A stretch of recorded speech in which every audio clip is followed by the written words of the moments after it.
Now before we get into the video, I do want to say a massive thank you to today's video sponsors, and once again that is jerseyfifa.com. They really do help keep the content on this channel going, and they even sent me a free shirt which you can see on screen here. And as you can see, I got the new Manchester United home kit, and genuinely the kit really is top quality. I highly recommend their products. So make sure to get in a link in the description down below, and now if you use code jerseyfifa at checkout, you'll get 10% off your order. You get a great football shirt and you help support the channel, which I really do appreciate massively. So a player that Manchester United have been linked with on and off all summer is Sasa Kalajic. So the other day we looked at whether or not he was good enough for Manchester United, and the conclusion that we came to was that he probably isn't at the moment. Now if the people at Manchester United agree, then that means United still need a new striker. And in the past week or so, a new name has emerged as a potential candidate, and that is of course Benjamin Sesko. So the Slovenian international is just 19 years old, and with his current links to RB Salzburg, he is already being dubbed the mini Haaland. And to be fair, I think we'll see in this video that there are some clear reasons why.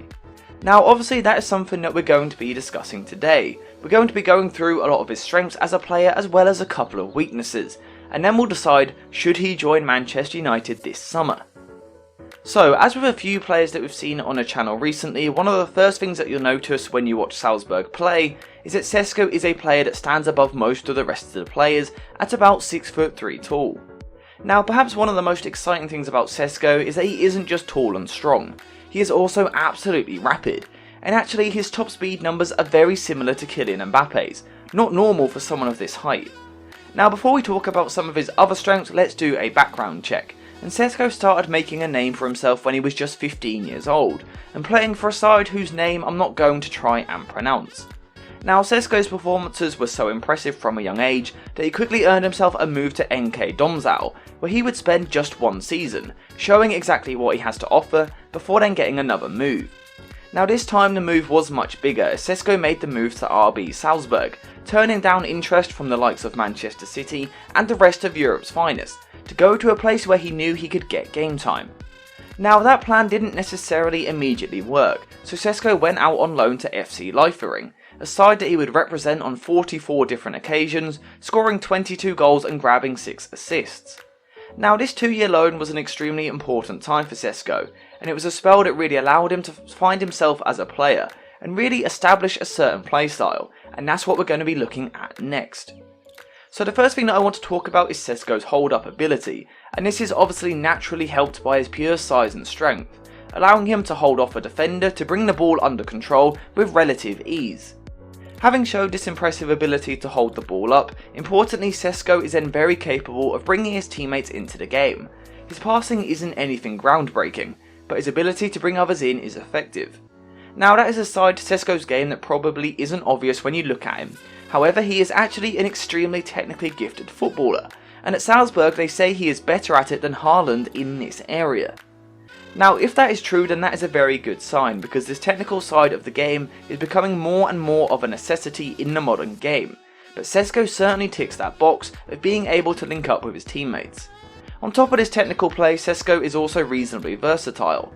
Now he is without doubt a striker, but even when he does play up front, he is a player that loves to pull into wider areas, particularly to the left hand side. Now if that was the case at Manchester United, then it would work quite nicely with Marcus Rashford, who we know likes to play as a bit of an inside forward, so naturally the dynamic between the two of them would work quite nicely. As well as getting the best out of Rashford by pulling out wide, Sesko would also carry a lot of threat himself, thanks to his brilliant ability to dribble with the ball, and I'm sure we've all seen those clips from against Liverpool over the past few days. Now if we go back to the versatile side of the game, Sesko also has the ability to play in other ways as well, and whilst he does like to come short and get the ball into feet either in the centre or out wide, he is also a runner and is a player that is more than happy to go the other way, and using his brilliant pace that we were talking about earlier makes him incredibly dangerous, and he has a real ability to stretch the opposition's defensive line with his runs. Now that is obviously a credit to his movement, but he also shows this in different ways as well. He loves to find space in behind, but he also seems to really enjoy finding little pockets of space in the midfield to receive the pass. Having found these pockets of space on the edge of the area, we then really see that link-up play once again. He isn't really a creative player, but he is certainly more than capable of setting chances up for his attacking teammates. However, as we know, that isn't always an option. The pass isn't always on, but yet again that is not an issue, because every now and then Sesko is more than happy to shoot from range, and when he does, it's pretty dangerous.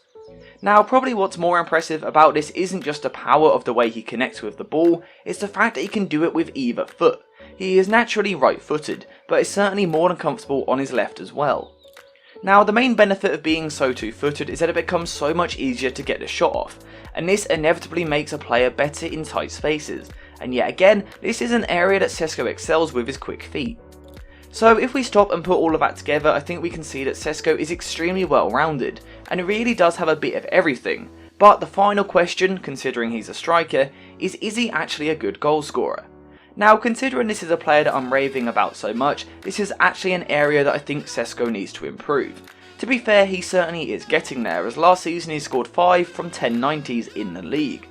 And actually on top of that, he also managed to grab himself 3 assists as well, which overall means 8 goal contributions in 10.5 90s, which isn't a bad return at all. However, he will want to start improving these numbers.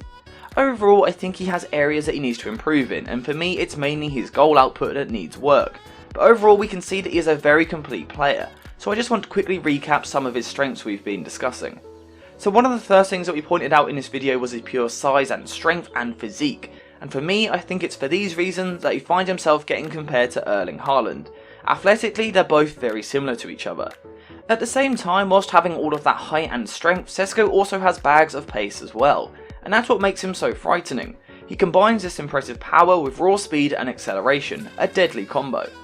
Now importantly, Sesko isn't just all about the physical side of the game, because he has a brain to match it as well, and that's what we've seen with his ability to play in so many different ways. It all comes from pure intelligence.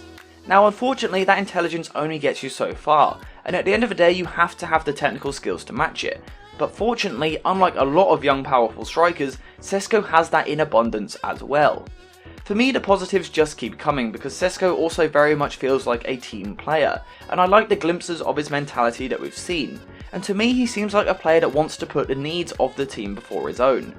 In a sense that also links to his versatility as well. Yes, Sesko does love pulling out wide so that he can get the ball and dribble, but at the same time he also does it to create spaces for others to make the run into. With all of this put together, I do genuinely think that Sesko is one of the most well-rounded young strikers in the game at the moment, and I think the only thing stopping him from a big move right now is the slight lack of goal output.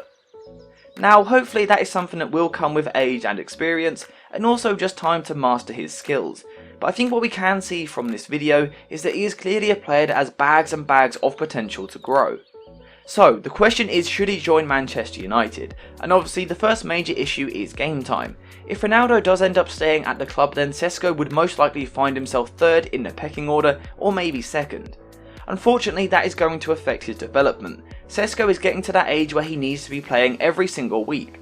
However, at the same time, Ten Hag is almost the perfect manager to help him develop. Ultimately, that is probably a decision that Sesko has to make for himself. Manchester United are still a massive club and are the dream for a lot of young players, so Sesko has to be flattered, but also tempted by the idea. Now, for me personally, I think United should look to bring him in if they can get him for the right price, because in the future he will be worth a lot of money. And actually, I think the best deal would be to buy him now and then loan him back for a season to help him develop. But I'm interested to hear your thoughts and whether or not you want him at United, so let me know what you think in the comments down below. Thank you guys for watching, and I will see you in the next one.